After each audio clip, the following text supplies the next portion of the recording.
गोरखपुर में 14 साल की 9वीं कक्षा की एक बच्ची से लगभग 4 महीनों में 10 लोगों ने रेप किया। कई लोगों ने शादी का झांसा देकर, तो किसी ने बहन बताकर, तो किसी ने पत्नी बनाकर उसके साथ दरिंदगी की। यहाँ तक कि एक पति पत्नी ने भी मिलकर उसके साथ उसका बलात्कार किया। ये सब दर्द बयां करते हुए छात्रा रो पड़ती है और बोलती है कि शायद मैंने अपने घर वालों की बात नहीं मानी, इसीलिए मुझे आज ये सब देखना पड़ रहा है। इन 4 महीनों में बच्ची के साथ जो कुछ भी हुआ वो सुनकर आपकी रूह कांप जाएगी। आपको बता दें, बच्ची की मां मानसिक रूप से बीमार रहती थी, पिता गुजरात में मजदूरी करते थे और पैसे की कमी के चलते बच्ची मौसा मौसी के घर रहकर पढ़ाई कर रही थी।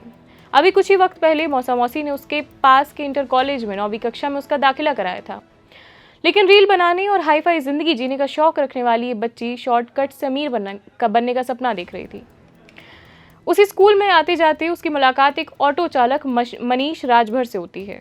दोनों के बीच मोबाइल पर बातचीत शुरू हो जाती है और 1 नवंबर 2025 की सुबह करीब 9 बजे जब छात्र स्कूल जाने के लिए निकली तो रास्ते में उसे मोनू मिल जाता है। मोनू उर्फ मनीष, वही ऑटो चालक। उसने उसे ऑटो में बिठाकर एक निर्माणाधीन मकान में ले जाकर उसका रेप किया। थोड़ी देर बाद उसके 2 दोस्त भी वहां पर आते हैं, किशन सिंह और समीर उर्फ दिलशाद। उसके बाद उन दोनों ने भी पीड़िता के साथ शारीरिक संबंध बनाए, उसका बलात्कार किया और उसके बाद तीनों ने उसे बहुत बुरी हालत में सड़क पर छोड़ दिया। घटना के बाद डरी सहमी छात्रा रामगढ़ ताल पहुंच जाती है। वहां उसे मानवेंद्र पांडे मिलता है, जो रुद्रपुर क्षेत्र में इंजीनियरिंग कॉलेज के पास एक किराए के कमरे में रहकर MBA की पढ़ाई कर रहा था। मानवेंद्र ने उसे अपने कमरे में ले जाकर मकान मालिक से कहा कि इसकी छोटी बहन आई है। रात में उसने भी पीड़िता के साथ शारीरिक संबंध बनाए और शादी का लालच देकर 1 महीने तक अपने कमरे में रखा। बाद में उसे सड़क पर छोड़कर वो भी भाग गया। इसके बाद जब वो बच्ची सड़क पर घूम रही थी तो छात्रा की मुलाकात रुस्तमपुर निवासी शादीशुदा युवक रोहित साहनी से होती है। रोहित उसे अपने घर ले जाता है और पत्नी निशा चौहान से मिलवाता है। रोहित दूसरे दिन से ही उसके साथ रेप करने लगा था, जबकि पत्नी निशा गलत धंधे में उसे धकेलने का दबाव बनाने लगी थी।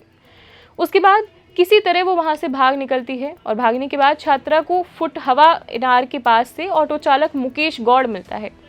मुकेश उसे अपने साथ रखता है, कहता है मैं तुम्हारा ख्याल रखूंगा, मैं तुमसे शादी करूंगा, और ये कहते हुए उसकी मांग में सिंदूर भरता है और शादी का झांसा देकर वो उसे कई बार होटलों में पत्नी बनाकर ले जाता है और 4-4 घंटे तक उसके साथ शारीरिक संबंध बनाता है। पीड़िता पुलिस को बताती है कि वो जहां भी गई वहीं उसके साथ गलत हुआ। इस पूरे मामले का खुलासा होने के बाद पुलिस ने बुधवार को 11 लोगों को गिरफ्तार कर जेल भेज दिया है। इसके साथ ही पति पत्नी रोहित और निशा के मोबाइल फोन से कई महत्वपूर्ण सुराग भी मिले हैं, जिनके आधार पर नए लोगों की संलिप्तता सामने आ सकती है। बहरहाल, आपका इस मुद्दे पर क्या सोचना है, आप क्या विचार रखते हैं, वो हमें कमेंट सेक्शन के जरिए जरूर बताइए। अभी के लिए इतना ही, धन्यवाद।